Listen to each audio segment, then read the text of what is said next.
सदाए हक, सिर्फ channel one news पर।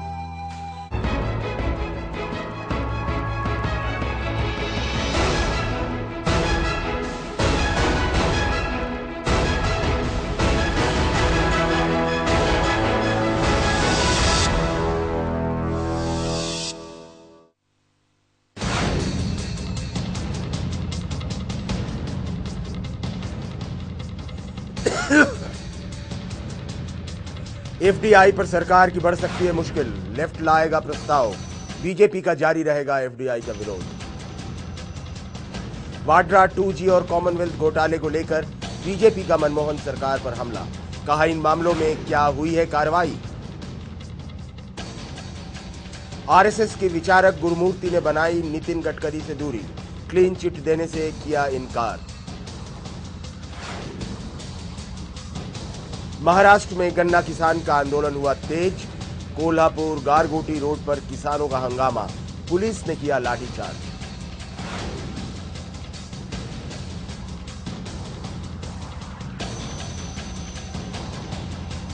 और दिल्ली ट्रेड फेयर का हुआ आगाज, राष्ट्रपति प्रणब मुखर्जी ने किया उद्घाटन। 18 नवंबर से आम लोगों के लिए खुलेगा ट्रेड फेयर।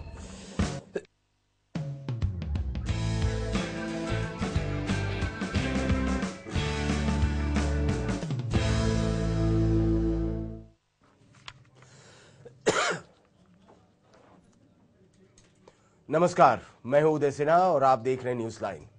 3 साल पहले जब नितिन गडकरी की बीजेपी अध्यक्ष पद पर ताजपोशी हुई थी, तब केंद्र की मुख्य विपक्षी पार्टी को यह उम्मीद रही होगी कि गडकरी उसे सारी मुसीबतों से भले निजात न दिला पाए, लेकिन उसकी मारक क्षमता को इतना जरूर बढ़ा देंगे कि वो दिल्ली की सत्ता के दावेदार बन जाए।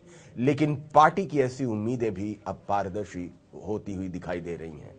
देखा जाए तो केंद्र की मनमोहन सरकार अपने सबसे बुरे दौर से गुजर रही है। उस पर आए दिन घपले और घोटालों के तमाम आरोप लग रहे हैं।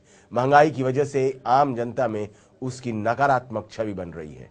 बावजूद इसके सरकार पर हमला होने के बीजेपी को अपनी सारी ताकत अपने सेना नायक के बचाव में ही झोंकनी पड़ रही है। और अब तो संघ और बीजेपी में आपस में तनातनी भी दिखाई देने लगी है।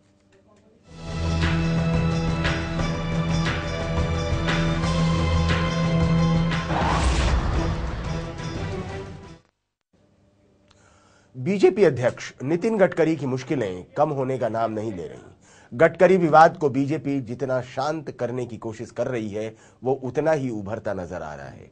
आए दिन इस धारावाहिक विवाद में नए संस्करण जुड़ रहे हैं और इस बीच जी से गडकरी की नई मुश्किल साबित हो रहे हैं जी से ही गुरुमूर्ति। नितिन गडकरी को लेकर संघ और बीजेपी के बीच चल रही तनातनी खत्म होने का नाम नहीं ले रही। एमजी वैद्य के बयान से अभी बीजेपी किसी तरह संभली ही थी कि अब आरएसएस की ही गुरुमूर्ति पार्टी के लिए सरदर्द साबित हो रहे हैं। गडकरी की कंपनी के खातों की जांच कर रहे गुरुमूर्ति ने उनका बचाव तो किया, लेकिन साथ ही ये कहकर उन्होंने बीजेपी की परेशानियां बढ़ा दी कि पार्टी अध्यक्ष को बिजनेसमैन नहीं होना चाहिए। इसके फौरन बाद ही बीजेपी गडकरी के समर्थन में उतर आई। श्री गुरुमूर्ति एक बहुत ही प्रसिद्ध चार्टर्ड अकाउंटेंट हैं और वित्तीय विश्लेषक हैं। जब उन्होंने पूरे मामले की विस्तार से जांच की तो स्पष्ट आया कि पूर्ति कंपनी में इन्वेस्टमेंट में कोई गड़बड़ी नहीं है। जहां तक हमारे राष्ट्रीय अध्यक्ष नितिन गडकरी जी का सवाल है, वो एक सोशल एंटरप्रेन्योर है और विदर्भ क्षेत्र में महाराष्ट्र के, जहां पर इतनी बड़ी संख्या में किसानों ने आत्महत्या की, वहां पर किसानों के विकास के लिए उन्होंने कार्यक्रम चलाए। अब तक सियासी तौर पर गडकरी का बचाव करते आ रहे संघ ने अब उन्हें क्लीन चिट दिलवाने की तैयारी भी कर ली है। संघ से जुड़े इस गुरुमूर्ति ने गडकरी पर लगे आरोपों के जवाब में कुछ और सबूत पेश किए। गुरुमूर्ति ने दावा किया कि मनीष मेहता के परिवार का नितिन गडकरी से पुराना नाता रहा है, लेकिन उनसे उनका व्यापारिक संबंध नहीं है। गडकरी पर लगे आरोपों को एक बार फिर बेबुनियाद और गलत बताते हुए गुरुमूर्ति ने ये भी सफाई देते हुए कहा कि उनका मकसद किसी को क्लीन चिट देना नहीं, बल्कि सच्चाई सामने रखना है। हालांकि कांग्रेस ने इस सफाई को खारिज करते हुए बीजेपी पर हमला बोल दिया। पार्टी चुप क्यों है? उनको अपनी प्रतिक्रिया देनी चाहिए। देश के सामने जिस तरह से उन्होंने गुरुमूर्ति जी के कहने से क्लीन चिट दे दी थी। अब गुरुमूर्ति जी ने मना कर दिया है तो उनको अपनी प्रतिक्रिया देनी चाहिए। गडकरी जी को लेके क्या आपको लगता है कि अब गडकरी जी को लेके बीजेपी की क्या स्थिति है, खासतौर पे ऐसे उन परिस्थितियों में जब गुरुमूर्ति जी के कहने पे क्लीन चिट दिया, अब उनको साफ करना चाहिए कि आज की तारीख में गडकरी जी को लेकर क्या स्थिति? भाजपा की स्थिति तो साफ छछूंदर जैसी हो चुकी है, इसलिए अब उन्हीं से पूछिए। ये दुर्भाग्य की बात है। मैं ये नहीं कह सकता कि ये मजाक है या कोई एक आडंबर से ग्रहित चरम सीमा का कोई नाटक है, लेकिन अभियुक्त अपने आप जज निर्णायक व्यक्ति को चुनता है। वो व्यक्ति अपने आप अपने टर्म्स ऑफ रेफरेंस चुनता है और फिर अभियुक्त के अनुसार जो निर्णय चाहिए वो निर्णय देता है।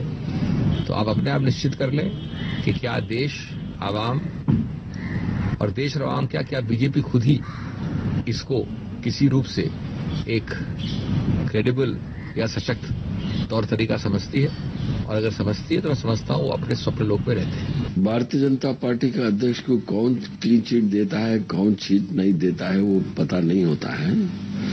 आखिर में सब पापर चीटी बन गया है, चिट बन गया है, क्योंकि इन लोगों का डबल स्टैंडर्ड जो एक्सपोज हो रहा है, क्योंकि इसका चाल चलन, चिंतन, चरित्र, चेहरा सब उजागर हो रहा है। अब भारतीय जनता पार्टी के अंदर तो यही हो रहा है और एक लंबे अरसे से हो रहा है। पूरा देश इसको देख रहा है। कभी इल्जाम लगता है, कभी सफाई दी जाती है, और इसीलिए हम कहते हैं कि वो नकारात्मक राजनीति कर रहे हैं। देश के लोगों ने जो जिम्मेदारी उन्हें दी है कि पॉजिटिव अपोजिशन रोल अदा करें, अपोजिशन पार्टी का रोल, वो नहीं कर पा रहे। गडकरी विवाद थमने का नाम नहीं ले रहा। बीजेपी किसी तरह उन पर लगे एक आरोप को दबाने की कोशिश करती है तो गडकरी के दामन पर दूसरा आरोप उछल पड़ता है। इस विवाद ने न केवल भ्रष्टाचार और महंगाई के मुद्दे पर रक्षात्मक हो चुकी सरकार को हमलावर होने का मौका दे दिया है, बल्कि आरएसएस के साथ उसके रिश्तों में भी पेंच पैदा कर दिया है। Bureau report, channel 1। तो अब ये सवाल नहीं है कि क्या होगा नितिन गडकरी का। 2 दिनों पहले तक हम चर्चा कर रहे थे क्या होगा गडकरी का, क्या गडकरी जाएंगे, गडकरी रहेंगे, वगैरह वगैरह तमाम बातें हम सब लोग डिस्कस कर रहे थे। अब सवाल इसका नहीं है कि नितिन गडकरी जाएंगे या नहीं जाएंगे।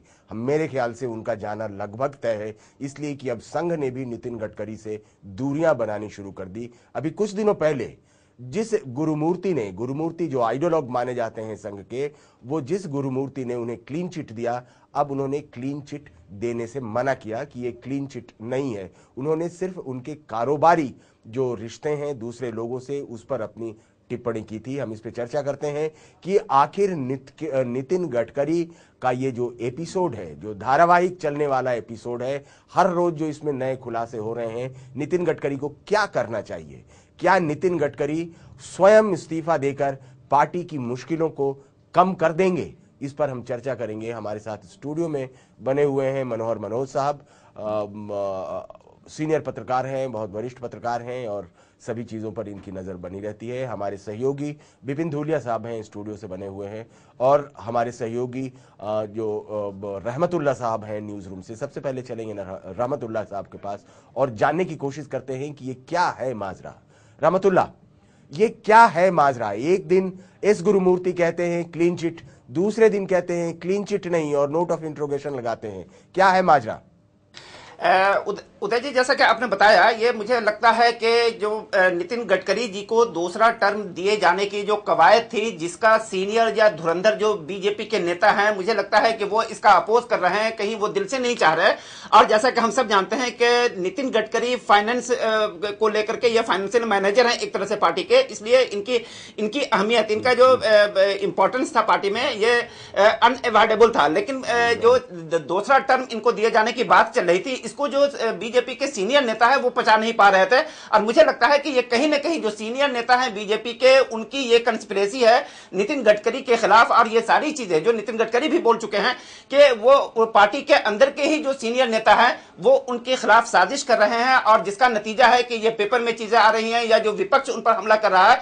तो मुझे लगता है कि ये सारी जो प्लानिंग है, ये सारी जो कवायद है, ये सब नितिन गडकरी को दूसरा टर्म न दिए जाने को लेकर के है और इसके पीछे कहीं ना कहीं बीजेपी के सीनियर नेता इन्वॉल्व हैं। जिन उदय जी, तो कहने का मतलब ये कि एक समय के भारतीय जनता पार्टी और संघ के दुलारे नितिन गडकरी साहब अब अछूत जैसे हो गए हैं भारतीय जनता पार्टी में भी और संघ ने भी। शायद इसी वजह से न कोई अब बचाने आ रहा है और उन पे लगातार वार हो रहे हैं। हम आएंगे विपिन धूलिया साहब के पास। विपिन धूलिया साहब, कांग्रेस का कहना है कि नितिन गडकरी और भारतीय जनता पार्टी जो नकारात्मक राजनीति कर रही है, अभी हम लोगों ने ये बयान सुना कांग्रेस के लोगों का, और जो साफ साफ उनका यही कहना है कि जो नकारात्मक राजनीति हो रही है वो नकारात्मक राजनीति को सकारात्मक दिशा में मोड़ने की पहल होनी चाहिए। हालांकि दिग्विजय सिंह ने अपना बिल्कुल प्रत्यंचा एकदम ताना हुआ है और वो नितिन गडकरी पर लगातार हमला कर रहे हैं। क्या आपको लगता है कि ऐसे समय में पार्टी को बचाने के लिए, क्योंकि ये बात तय है कि पार्टी की जितनी क्षमता, जितनी ऊर्जा नितिन गडकरी को बचाने में लग रही है वो पार्टी के दूसरे कामों में लगनी चाहिए थी, क्या नितिन गडकरी को इस्तीफा देना चाहिए? नहीं, बिल्कुल सही बात है कि नितिन गडकरी वो नेता थे जिन्होंने कहा था कि भ्रष्टाचार को लेकर उनकी पार्टी 0% टॉलरेंस को लेकर चलेगी, और वही नितिन गडकरी भ्रष्टाचार के आरोपों से घिर गए। सबसे बड़ी बात यह है कि नितिन गडकरी को बचाने के लिए जिस तरह से गुरुमूर्ति का इस्तेमाल किया गया था, और उन्होंने एक चार्टर्ड अकाउंटेंट की तरह उन्होंने जो अपनी रिपोर्ट दी थी, उसमें रिपोर्ट में उन्होंने दिया था कि जिस तरह से कि हम इनकम टैक्स में किसी चार्टर्ड अकाउंटेंट का इस्तेमाल करते हैं और कहते हैं वो हमारी एक रिपोर्ट दे देता है कि जो इनकम टैक्स है हमारा बिल्कुल ठीक ठाक है। और आज लैंड रिफॉर्म्स को लेकर देखिए कि 25 बीघा जमीन से ज्यादा आप 25 एकड़ जमीन से ज्यादा आप नहीं रख सकते, लेकिन कागजों में तमाम नौकरों के नाम पे, इस नाम पर लोग 100 एकड़ 200 एकड़ की जमीन उनके पास होती है। तो इस तरह से उन्होंने कागजों को, जो उन्होंने देखा पूर्ति कंपनी के, उन कागजों पर उन्होंने अपने कमेंट किया कि ये कागज बिल्कुल ठीक है, यहाँ कोई गड़बड़ी नहीं है। अगर कोई ड्राइवर आपका बोर्ड ऑफ डायरेक्टर्स में है तो हो सकता है, आपका नौकर हो सकता है, कानूनी तौर पर ये कहीं गड़बड़ी नहीं है। लेकिन सबसे बड़ी बात थी कि नितिन गडकरी एक पार्टी के, एक सबसे बड़ी अपोजिशन पार्टी के अध्यक्ष थे और नैतिकता के हिसाब से कई सवाल उनके ऊपर उठ रहे थे। तो जब गुरुमूर्ति से के पास ये सवाल उठा कि उन्होंने नितिन गडकरी को क्यों इस तरह की बचाने की कोशिश की, तो उन्होंने बहुत साफ कर दिया कि वो सिर्फ एक चार्टर्ड अकाउंटेंट का जो दायरा था, उस दायरे में उन्होंने नितिन गडकरी के कागजों को सही ठहराया था। नितिन गडकरी को उन्होंने उनकी नैतिकता के आधार पर उनको अध्यक्ष पद पर रहना चाहिए या नहीं रहना चाहिए, इससे उनका कोई सरोकार नहीं है। और सबसे बड़ी बात उन्होंने ये तक कही कि वो नितिन गडकरी को ठीक से जानते तक नहीं है। तो गुरुमूर्ति ने एकदम पल्ला झाड़ लिया है। गुरुमूर्ति ने कहा कि उन्होंने एक चार्टर्ड अकाउंटेंट का काम किया, और सबसे बड़ी हैरानी की बात है कि पार्टी का जो कोर ग्रुप था उसने एक नितिन गडकरी को, अपने अध्यक्ष को बचाने के लिए उसे एक ऐसे चार्टर्ड अकाउंटेंट की जरूरत पड़ी जिसके कहा जाता है कि आरएसएस में बहुत गहरे संबंध उनके रहे हैं, और अपने ही चार्टर्ड अकाउंटेंट से वो जो है खुद ही वो जो है एक इस तरह का उन्होंने एक बयान दिलवाया कि वो जो है नितिन गडकरी को पाक साहब जाहिर करें। तो जाहिर है कि ये पार्टी खुद में अब फंस चुकी है, नितिन गडकरी फंस चुके हैं, और मुझे नहीं लगता कि नितिन गडकरी अब बहुत ज्यादा कंटिन्यू कर पाएंगे। दिवाली के बाद की बात थी कि जब प्रोसेस शुरू होगा तो ये मैसेज चला जाएगा कि नितिन गडकरी अब रेस में नहीं है। नए अध्यक्ष जब 20 दिसंबर को नए अध्यक्ष का चुनाव होगा तो नितिन गडकरी शायद उम्मीदवार नहीं होंगे, क्योंकि एक चीज बहुत स्पष्ट है उदय जी की, 19 तारीख को यह फैसला नहीं होगा कि 20 तारीख को क्या होने जा रहा है भारतीय जनता पार्टी का, कौन अध्यक्ष होगा। उसकी प्रोसेस है, उसकी प्रक्रिया पहले से शुरू हो जाती है। तो ये प्रक्रिया शुरू होगी तो उसमें जरूर है कि नितिन गडकरी शायद वो ना हो, और पार्टी जिस तरह से उनके पक्ष में खड़ी हो रही है कि वो जो है एक सामाजिक कार्यकर्ता हैं जिस तरह पार्टी कह रही है, जबकि नितिन गडकरी खुद लगातार कहा करते थे कि वो एक व्यापारी हैं।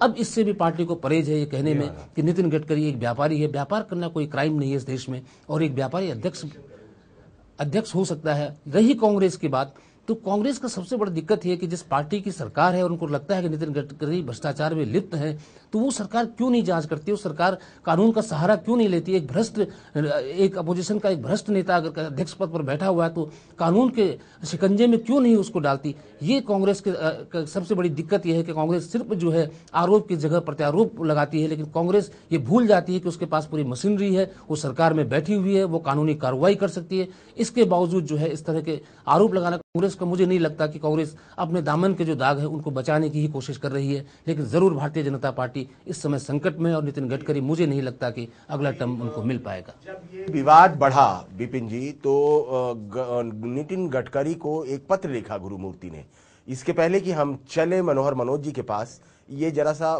पत्र पढ़ के देखते हैं कि पत्र में क्या लिखा है। उन्होंने ट्वीट मीडिया की सुर्खियां जब ये बनने लगी तो नितिन गडकरी को एक सार्वजनिक चिट्ठी लिखी थी। इसमें गुरुमूर्ति लिखते हैं, प्रिय नितिन गडकरी जी, मैं औपचारिक रूप से रिकॉर्ड के लिए ये चिट्ठी लिख रहा हूं। जो विचार मैंने बीजेपी की कोर कमेटी की बैठक में 6 नवंबर 2012 को रखे थे, मैंने पूर्ति की दस्तावेज की जांच के बाद कोर कमेटी की बैठक में साफ साफ कहा था कि आपने नैतिक या कानूनी रूप से कोई गलत काम नहीं किया है। मैंने व्यक्तिगत रूप से पूर्ति के दस्तावेज देखे और इसके बाद अपनी राय रखी, लेकिन कुछ लोग इसे सियासी रंग दे रहे हैं। आप कोर कमेटी के बाकी सदस्यों का ध्यान भी इस ओर दिला सकते हैं। मैं फिर से दोहराना चाहता हूं कि जांच के बाद मैंने जो कॉलम लिखे उसमें भी यह लिखा था कि आपने नैतिक या कानूनी रूप से कोई गलत काम नहीं किया है। ये नितिन गडकरी साहब को उन्होंने पत्र लिखा एस गुरुमूर्ति ने। दरअसल इसमें प्रॉब्लम यह भी हो गया था कि जो न्यू इंडियन एक्सप्रेस है, मद्रास से एक अखबार निकलता है, उसमें एस गुरुमूर्ति ने एक लेख लिखा था। वो उनका कॉलम जाता है, उस कॉलम में उन्होंने तमाम ये बातें लिखी थी कि नितिन गडकरी क्यों गलत नहीं है और पूर्ति ग्रुप से उनका क्या रिश्ता है वगैरह वगैरह, इन तमाम तरीके की चीजें थी। अब उसमें एक नया नाम आया है मनीष मेहता का, और ये माना जा रहा है कि मनीष मेहता साहब ये वो शख्स हैं नागपुर के जिनका निवेश है उन 14 कंपनियों में जो विवादास्पद है। अब सवाल ये उठता है, जिसको लेकर हम जाएंगे अपने जो गेस्ट पैनल हैं मनोहर मनोज जी के साथ। मनोहर मनोज जी, जो अब इसमें जो सवाल उठता है कि सिर्फ ये बात नहीं है कि पूर्ति ग्रुप में किसका इन्वेस्टमेंट है और किसका इन्वेस्टमेंट नहीं है, लेकिन अगर पूर्ति ग्रुप में उसकी आधारशिला ही अगर गलत रखी गई हो तो नितिन गडकरी को इसके लिए कितना दोष दिया जा सकता था, ये पहला सवाल।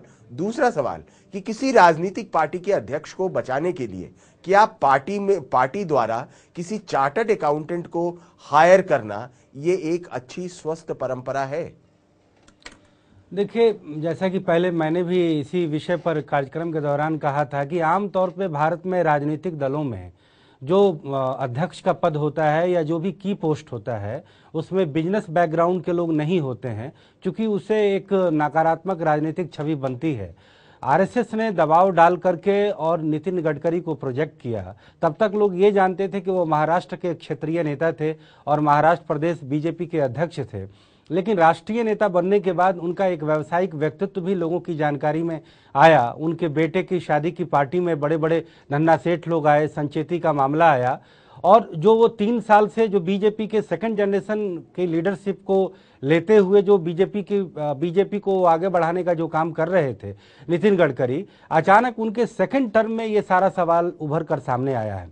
अगर आप पहले सवाल को आप जो आर्थिक जो उनकी कंपनी में जो निवेश है उसको आप तकनीकी तौर पे लेते हैं तो निश्चित रूप से जो इन्वेस्टमेंट पैटर्न है, जिस तरीके के नाम का इस्तेमाल किया गया, जिस तरीके से लोन लिया गया और फिर उसी को निवेश में दिखाया गया, फिर उसको जो है रिटर्न भरा गया, नितिन गडकरी उससे फिर बिल्कुल अपने आप को चेयरमैन से अलग भी कर देते हैं, तो संदेह के घेरे में तो ये पूरा बिजनेस ट्रांजैक्शन तो लगता ही लगता है। चाहे इसके पहले वो जमीन जो सिंचाई मंत्री ने जो उन्हें जमीन आवंटित कर दिया था, जो परियोजना की अतिरिक्त जमीन थी, तो कुल मिला करके सवालों के घेरे में नितिन गडकरी हैं।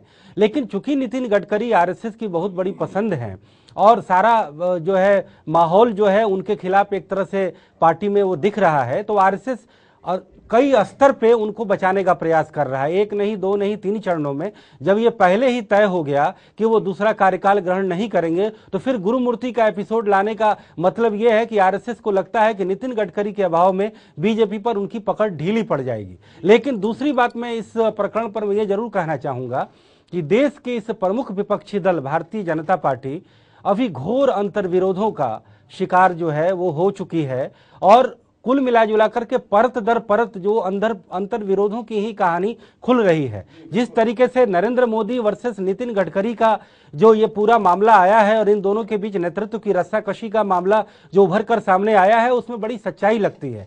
नितिन गडकरी का सारा व्यावसायिक व्यक्तित्व सब लोगों को मालूम था, लेकिन जब सेकंड टर्म जब लेने की बात आई है तभी ये सारी परतें खुल रही हैं। और नरेंद्र मोदी जो कि कहा जा रहा है कि भाजपा के वो पीएम इन वेटिंग है, और नितिन गडकरी वो भाजपा की पार्टी की पूरी कमान जो है सेकंड टर्म में लेने को पूरे तरह से तैयार हो गए थे। और नितिन गडकरी कहीं न कहीं नरेंद्र मोदी के प्रति एक रिजर्वेशन रखते हैं। आपको रोकना चाहूंगा मनोज जी, आपने बिल्कुल सही कहा कि जब दूसरा टर्म उनको देने की